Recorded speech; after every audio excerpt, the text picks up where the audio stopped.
attacks on democracy and what's best in America that we're seeing live circulate right now. Preach.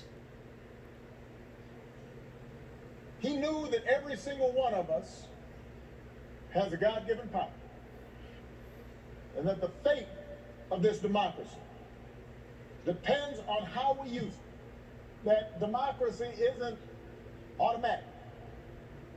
It has to be nurtured. It has to be tended to. We have to work at it. It's hard. And so he knew that it depends on whether we summon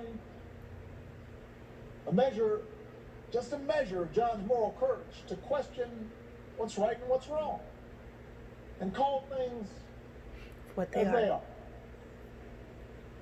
He said that as long as he had a breath in his body, he would do everything he could to preserve this democracy. And as long as we have breath in our bodies, We need to save it. we have to continue his cause.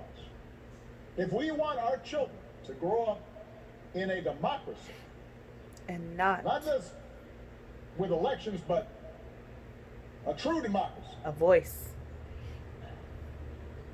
a representative democracy, a big-hearted, tolerant, vibrant, inclusive America, Inclusive. perpetual self-creation, then Love. we're going to have to be more like John. We Kind, don't have to gentle, do loving, all the accepting. things he had to do because he did them Strong, first. courageous. But we got to do something. Because the world's shit right now. Ain't you looking? Ain't you watching? As the Lord instructed Paul, do not be afraid. Go on speaking. Do not be silent, for I am with you. And no one will attack you to harm you, for I have many in this city who are my people. It's just, everybody's got to come out and vote. We got all those Vote. people in the city, but they can't do nothing. Like John, we've got to keep getting into that good trouble. Good trouble. He Good knew trouble. that nonviolent protest is patriotic, a way to raise public awareness and put a spotlight on injustice and make the powers that be uncomfortable. Like John, we don't have to choose between protests and politics. It's not an either-or situation. It's a both-and situation. We have to engage in protests where that's effective, but we also have to translate our passion and our causes into laws, institutional practices. That's why John ran for Congress 34 years ago. Like John, we've got to fight even harder for the most powerful tool that we have, which is the right to vote. The Voting Rights Act is one of the crowning achievements of our democracy. It's why John crossed that bridge. It's why he spilled his blood. And by the way, it was the result of Democratic and Republican efforts. President Bush, who spoke here earlier, and his father signed its renewal when they were in office. The vote. The right. Courage. Unity.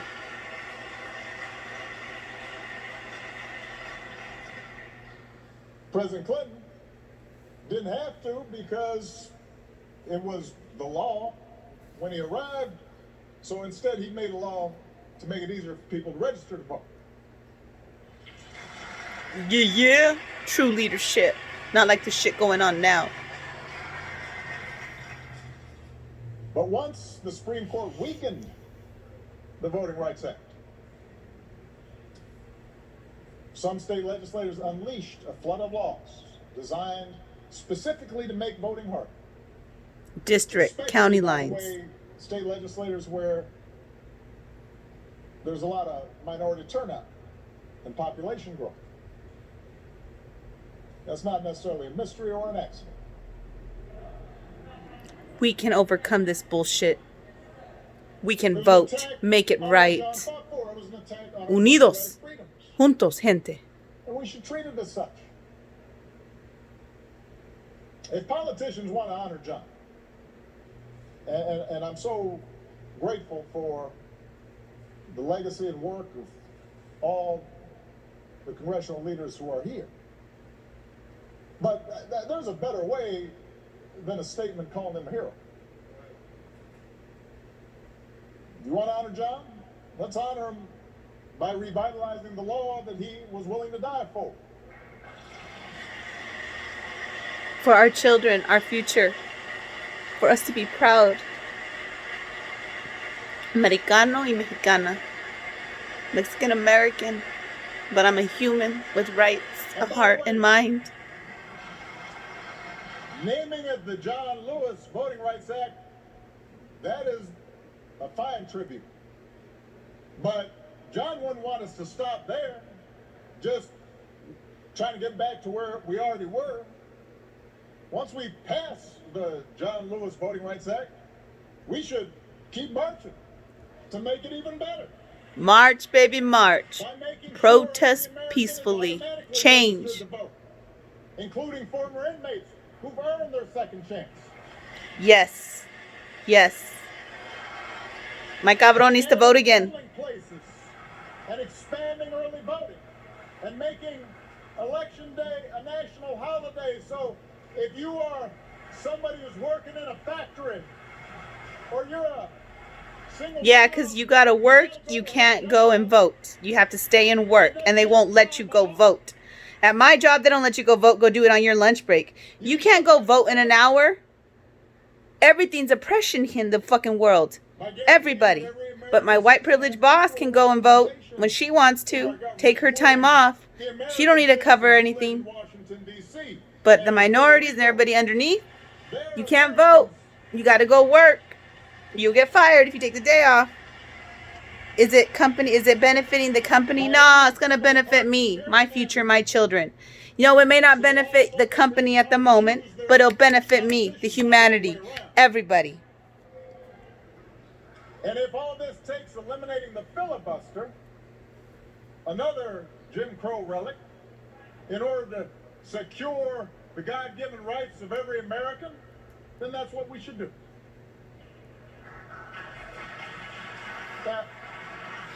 A man with brains and courage, Even if we do all this, not just spoiled richness and pompous words. A true leader, a real man. Someone who unites the country and people, not separates, divides with anger and hate and bigotry. Listen to strength and courage. A real, true leader, a man of courage and honor. Their vote won't make a difference, or they buy into the cynicism that, by the way, is the central strategy of voter suppression, to make you discouraged, to stop believing in your own power. So we're also going to have to remember what John said. If you don't do everything you can do to change things, then they will remain the same. You only pass this way once. You have to give it all you have. As long as young people are protesting in the streets, hoping real change takes hold, I'm hopeful, but we can't casually abandon them at the ballot box. Not when few elections have been as urgent on so many levels as this one. We can't treat voting as an errand to run if we have some time. We have to treat it as the most important action we can take on behalf of democracy. Like John, we have to give it all we have.